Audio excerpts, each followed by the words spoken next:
You guys ready for a rocking show tonight? We've got Rebecca Riscotti and Rob from the Shark Tank blog on live to answer your questions and talk about the successes of Shark Tank and her experiences, so stay tuned.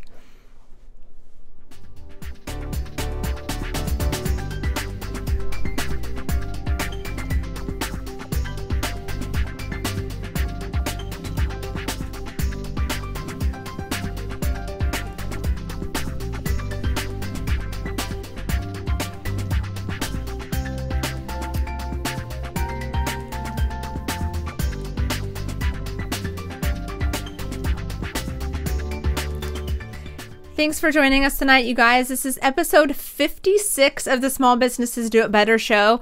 And again, we have Rebecca Riscotti of, she's the only person to have pitched twice on Shark Tank, got invested in both times with both businesses. The first one being CitiKitty and the second one being HoodiePillow. And we're going to talk to her in just a moment, as well as Rob from the Shark Tank blog. First, a word from our sponsors. This show is sponsored by the UPS store. Every day, where do I see the independent spirit of our country was founded on? In small business owners. We rely on them, and they rely on the UPS store. From packing and shipping to professional printing to mailbox services, small business owners get help from the UPS store. But perhaps the best thing that they get is a feeling that they're not alone out there. And even for those with a strong independent streak, that is a rather reassuring feeling. We love small businesses. We love logistics. To find a location near you, visit the upsstore.com. And this also brought to you by Ovali TV. Ovali.tv hosts and produces live video events for your upcoming promotion, interview, conference, or whatever you want to market. Visit Ovali.tv to request a free 30-minute consultation to find out more about going live with your brand. Okay, everyone, this is a really exciting show, but I have a couple quick things I want to tell everybody. If you would like to get on the show, have your product featured on the show, go to where you're at now, probably smallbusinessesdoitbetter.com, and under the contact, there's an application to get your product on the show. We have a bunch of awesome products that we have featured, but we need more products every week, so let us know if you want to have your product featured. Also, I want to thank everybody, all the fans and everything of this show. Today was exciting because we got over 1,000 fans on Facebook. Yay! So thanks everyone for supporting us. We also have I was going to say a bad word there. We have a boatload of reviews on iTunes, which is very important. So if you're watching this now, there's a link everywhere on the sidebar on the website to our iTunes video. So if you could leave us a review or rating, I would greatly appreciate that.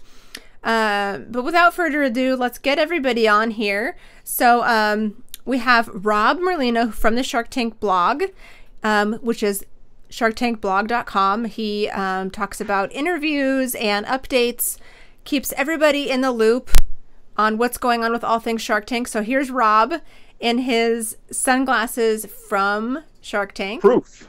These are Proof sunglasses, yes, Proof eyewear, bamboo, they're the Boise bamboos. And I'm rocking the hot dog look for spring that's hopefully going to come soon. Awesome. And also Rebecca Riscotti of CitiKitty and HoodiePillow. So there's Rebecca. Thanks for joining us tonight, Rebecca. Yeah, no problem. Thanks for having me. So for those of you who may not know who you are, can you tell us a little bit about yourself and your businesses? I own a few businesses. The first one I founded 8 years ago called CitiKitty, and the main product that I started my company was selling a cat toilet training kit. And that product's been for sale for over 8 years now. And last year I got the opportunity to invest in another business called HoodiePillow, which is a comfort product for all, everybody around the world. And fortunately for me, I've been able to be on Shark Tank twice. Both the products that I have get a ton of press, and I have a lot of fun doing it. I'm exercising my passion, which is entrepreneurship. That's amazing. And you are doing remarkable at it. These businesses are not just little businesses. You've not only survived the shark twice, but you're growing these businesses. And so I think Rob's going to ask you some questions now about your successes and your experiences. So let's get Rob on, and we'll have a big Shark Tank family. Woohoo! Knock yourself out, Rob. Hi, Rebecca. How are you? I'm good. I don't know. Well, you can't see the Boston skyline behind me, but Rebecca, you're an alumnus of Northeastern University, correct? Yes, yes, I am. And we were just talking offhand. You're going to be coming back to Northeastern. What is it? April 7th? April 8th or 9th. April It's a 8th. Tuesday night. Okay. That'll be back at Northeastern speaking to the Entrepreneurs Club, which has over 100 members of university students that are wanting to learn more about entrepreneurship or already are entrepreneurs and own their own business while they're in college. Okay. Now, did you do that kind of thing when you were in school there, or what did you do? What did you do at Northeastern when you were a student? I studied media arts and design, which at the time that I was in the program was called graphic design, and then I minored in business. And I did participate at some level in, when speakers came in. Northeastern gets great speakers to come in to speak to students. Yeah. I wasn't a part of the Entrepreneurs Club, but I did, obviously take advantage of any speaker opportunities that they had of people that came in to talk to the students. Oh, sure, yeah. And like, did they contact you to come and speak, or was this, how did this come about? I mean, you're probably a famous alumni, particularly for that group of people, an Entrepreneurs Club. Well, I stay in touch with people from Northeastern, and I reached out to them when I was going back on Shark Tank, just because I would have. As a student, I just found it very powerful to hear about people that have been in my shoes before, especially Northeastern alumni that had started businesses. I always knew that I would stay in touch with them if I had a good story to tell. And I do have a lot of great information to share with these, budding entrepreneurs about how to start a business without spending that much money. And I hope to, maybe empower some other students to follow in my footsteps. Well, if you could teach them how to do what you've done, you'd probably have them, expanding the enrollment at Northeastern. CitiKitty, HoodiePillow, two things. What do you do at night? Do you go home and weigh your money from all the sales that you're making with these things?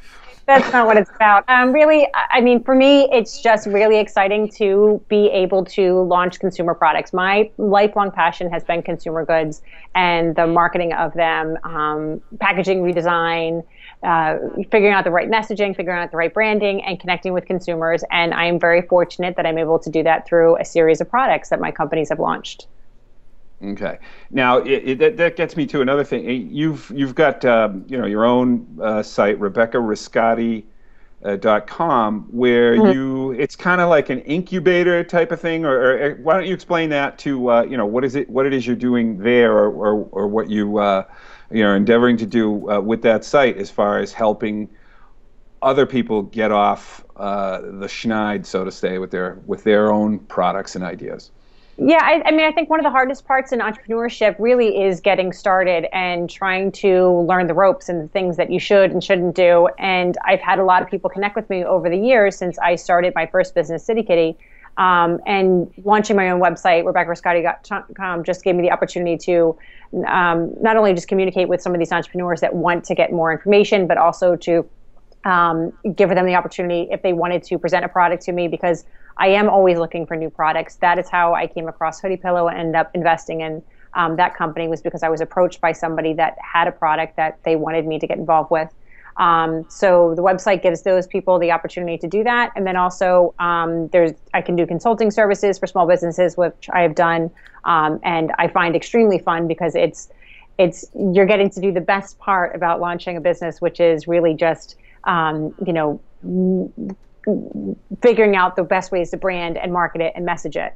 So I also offer consulting services. It sounds like you're one of these people who enjoys the journey more than the destination.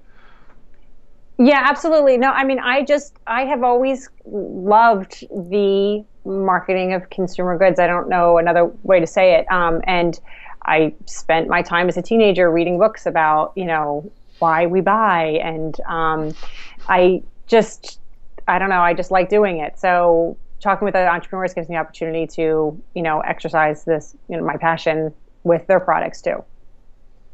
And now you've made deals on the show now with two different sharks for two different products. But essentially same equity, at least on air.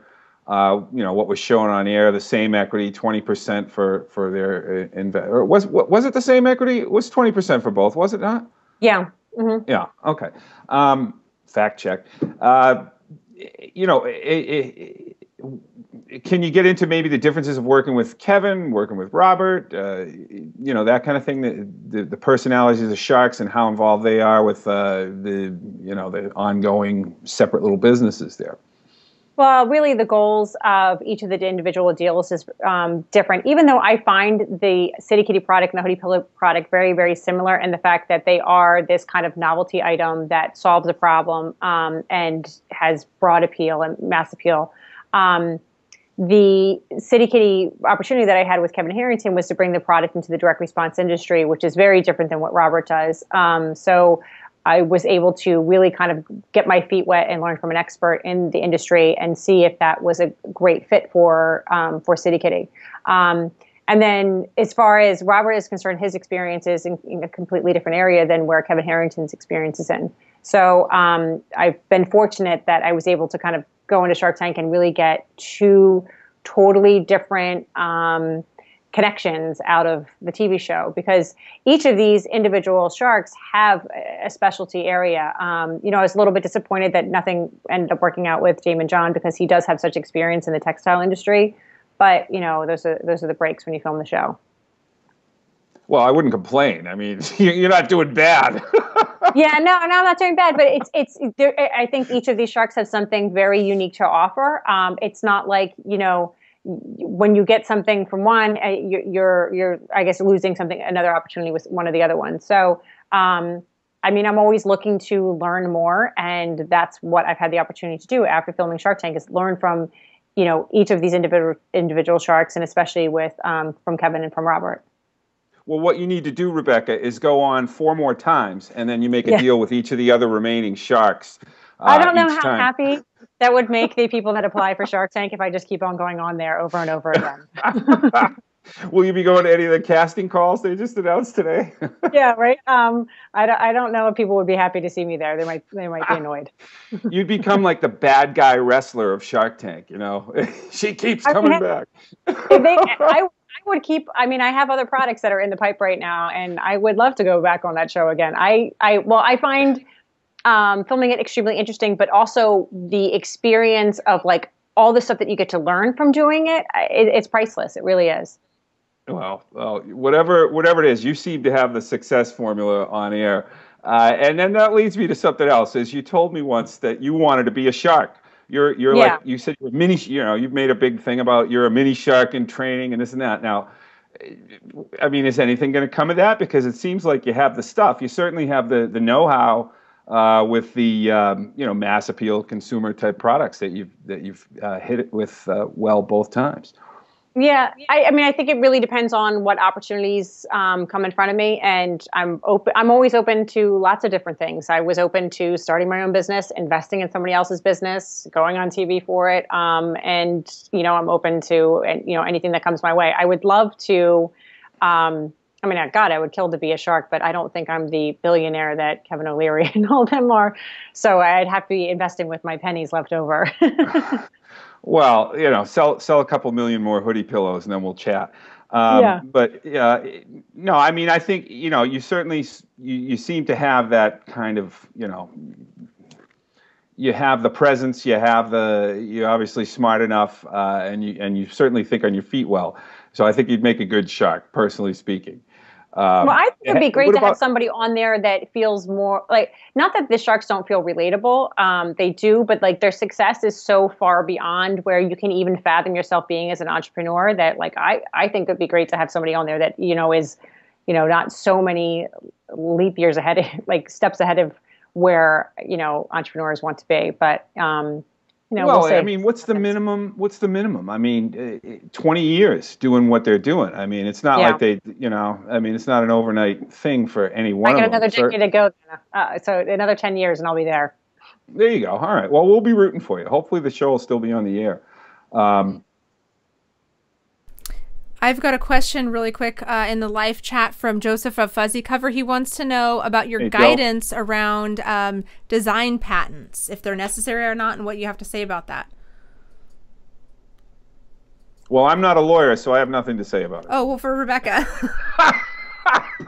I think it depends. I mean, I think if you have the opportunity to get a patent on something, you should just get it. And design patents don't cost that much money. So, something's better than nothing. That's my take. And another question here. Do you have any resources or advice that you would give a young female entrepreneur in pitching skills? To take a step, I mean, pitching is great, but before you even pitch, you got to get your business going. I'm kind of a firm believer of getting things off the ground before even thinking about pitching. So as far as pitching skills, though, are concerned, you've got to speak with confidence. You've got to know your numbers. You have to do your homework and watch lots of videos. Watch Shark Tank, for Pete's sakes. I mean, you can see pitch after pitch after pitch and learn from people's mistakes, and then learn from some of their successes. I am a big fan of not reinventing the wheel and just seeing the wonderful things that other people are doing, and then to some degree copying it and imitating. So that's what I recommend doing. Learn from other people. Good tip. Rob, I think you have a couple more questions for Rebecca. Yeah, well, I mean, we were. What do you think? You're talking about you wouldn't pass up on an opportunity. There are some other shark-like vehicles popping up. One of them is a fella here from Boston who's starting something called The Greatest Pitch. It's basically an online version of Shark Tank on a somewhat smaller scale. Where you're a mini shark, would that be a good venue for someone like you? Would you consider doing something like that? Yeah, I mean, it kind of all depends on if it's something that works out for the schedule and really is a great fit for me. So I need more information. Oh, I did obviously, see, yeah. Yeah, no, but I did see some information about the how he wants to launch this web series for doing a Shark Tank-like show, which I think it's great because it is promoting entrepreneurship in the country, and lots of people are really excited about bringing products to market and starting their own businesses. More so excited now than they ever were before because of Shark Tank, among other TV shows. So it's pretty exciting times. Cool. Now you sell a lot of CitiKitties, you sell a lot of hoodie pillows across. Can you explain the different ways that entrepreneurs that are selling a product can sell their product? Different avenues, different sales channels that you use that have been successful for you. For instance, you do sell your products on Amazon. You sell them direct. Mm-hmm. Explain maybe how entrepreneurs can benefit from different sales channels with online sales and other things that you utilize yourself for your products. This is one of the wonderful things about starting a business now is because you can use the internet to start selling the product right away, where before you had to really invest a lot of capital to get the product invested and getting into stores and stuff like that. So now it's great to be able to sell the product on your own website, sell it on Amazon, sell it on eBay, because you're actually then bringing money in, as sales come in. So it really helps with cash flow. I do know some businesses that have started up and then don't actually start and do online sales, even though they've got a product to sell. I don't get that. But for CitiKitty, for HoodiePillow, of course, the first thing we did was launch a very user-friendly website that with as high as conversion rate as possible, and then get the product up on Amazon. I mean, Amazon is the world's largest online store, so of course you would want your product on there. And then selling it on eBay, people sometimes discount, not putting a product on eBay and forget about it. But, eBay is a huge marketplace, especially even for new products. Some people think like mostly eBay, you would be putting antiques on there or used jeans or something like that. But it's a great place to sell, your goods. And then there's lots of other stores that you can get connected with. For instance, HoodiePillow and CitiKitty are connected with Wayfair, which Wayfair is actually located in Boston. But they basically their feed of their online store goes out to Walmart.com and goes out to Sears.com and can get you on a number of different other websites, and you can drop ship for them. So I always recommend taking advantage of all the options while keeping things kind of under control too. You don't want to just sell your product to anybody, and by that I mean I have people that contact me that want to buy this product and store it in their basement and then sell it on Amazon and eBay. That's not the best idea for my business, because what happens is if you sell to a lot of those people that are just trying to make a dollar here and a dollar there, then they end up undercutting each other and then, you know, going under your minimum advertised price on these places. So it devalues the product. Oh, absolutely. And I hate to do it because some people they get frustrated that you won't just sell it to them. I'm just really careful of who I do sell my product to. So it has to be, you know, legitimate store with brick and mortar locations, or, you know, a store that I've heard from before, that kind of thing. Definitely have to do your due diligence, because you can easily let web stores like Amazon and like eBay, if you sell to anybody, it'll drive the price down, and you'll be out of business before you know it.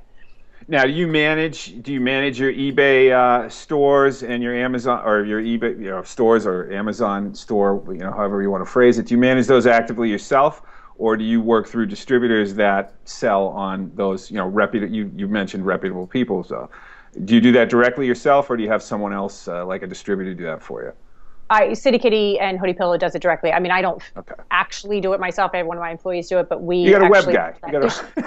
Well, but I mean, maybe other businesses want to operate differently, but I see no reason to sell through distributors so that they could then put the product on Amazon. That doesn't make any sense. Why would you want to make less money per unit sold just to sell through a distributor so they could put it where you can put it yourself? I certainly believe in getting distribution for your products to sell it in places that you can't get to, but that's certainly not Amazon and eBay.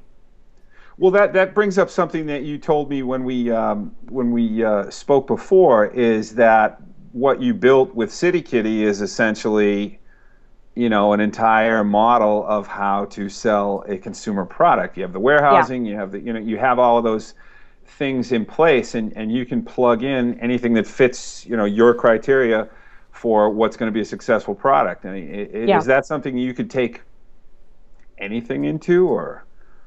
I mean, I guess I could take anything. I mean, I'm mostly interested in products that have a certain margin and sell at a certain price point. Like, for instance, I don't really have the capital to be carrying products that have, like, say, a retail price point of like $5,000 a unit. That just, you'd have to have a lot of money to be able to hold that amount of inventory for a product at really high price points.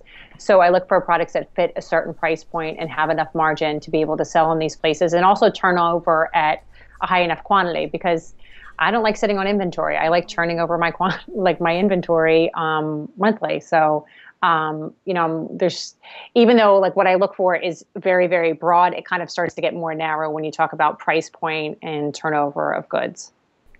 Oh, geez, Rebecca, I could listen to you all night. You've got it going on for sure.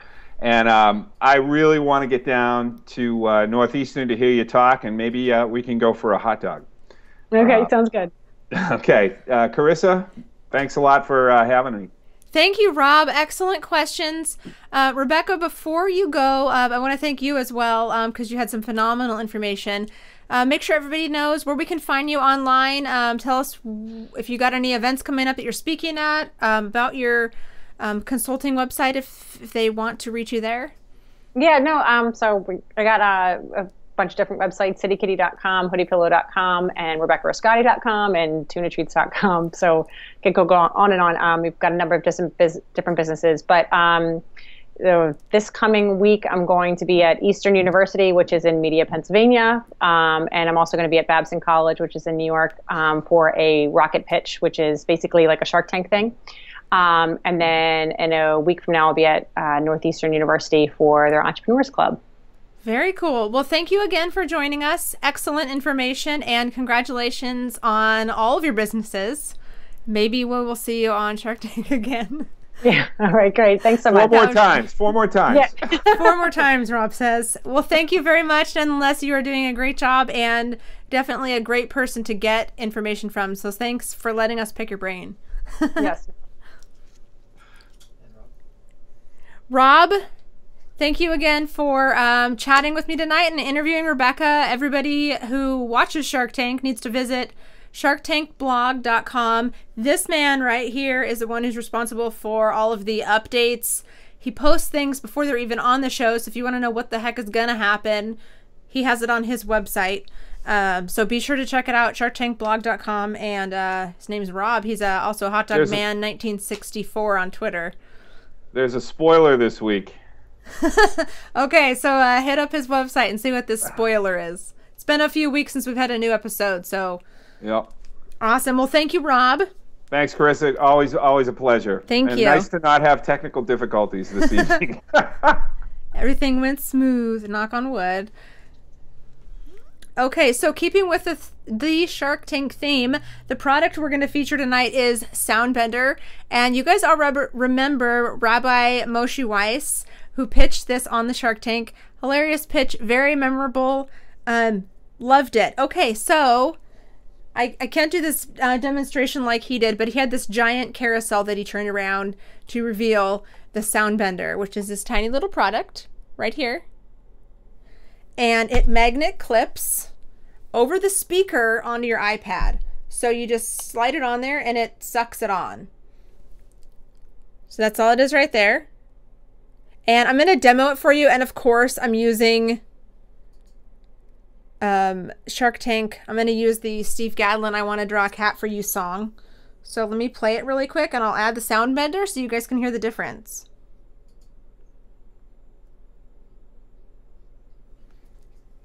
Hold on, I gotta actually get it to play. Okay, so here's the song. I'll draw you a cat, whatever the vibe. I'll draw the cat that you describe. Can you hear the difference? Super louder. It really just funnels the music. You can give it to a friend, you can keep it for yourself, you can put it on your desk, you can put it on the shelf. Just points it straight to you. I absolutely love it. So one of the cool things about this, let me tell you about. Okay, perfect. Thanks, Steve, for the awesome song also. And that's on iTunes, by the way. I want to draw a cat for you. Okay, so this is a tiny little piece. Oh, and again, there's our cat right here from Steve. Thanks, Steve. So it's a tiny little plastic piece, little magnet built in right there, so it just sucks because the back of the iPad is magnetic. He's got all sorts of colors.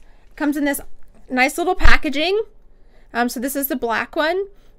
And again, Soundbender is the name. It's magnetic. It's power free. You don't have to plug it in. It just angles the sound to come out the front right towards the viewer, the user. So it's really good for presentations, if you're like taking it in the car, if you're somewhere loud, movies, anything like that. We watch a lot of movies on our iPad, and even when it's turned up full blast, if a car drives by or whatever, the heater turns on, you can't hear it anymore, even though it's up full blast. So you just throw this on and it practically doubles the sound. I don't know if he has a stat on that, but it makes it significantly louder. And you can go to thesoundbender.com right here and check out all the colors and get them. Super convenient. I love it. And I'm glad he sent me a couple because we're going to be using these all the time. Tiny little devices. Soundbender.com or thesoundbender.com. Tiny device, big sound. Yes, small device, big sound. And I'm going to show it to you one more time, just so you can, sorry about that, so you can see it up close. So here it is right there, the front, and then the back just clips on. That's it. Magnets over the speaker. So simple. So you get this and you double it with your fuzzy cover and you'll have a rocking iPad. This isn't the fuzzy cover for the iPad, but it's fuzzy, and they have leather ones too now. So anyways, thanks Moshe for the Soundbender. Check them out at thesoundbender.com. And thank you everybody for watching tonight. It was a great show. All the links that were mentioned and all the notes and everything will be up on smallbusinessesdoitbetter.com tomorrow in the show notes. Next week's guest I'm super excited about is Ryan Evans from Bite Size PR. It's a PR firm who specializes in public relations for small businesses, and they have small business prices. He helps a lot of people, and this is what small businesses really need help with. And we're bringing it to you. So Ryan's going to join us. And again, thank you for watching. Please leave us a review or rating in iTunes. And all the links should be on the right-hand side of where you're watching this now. So thanks for watching, and we will see you next Tuesday.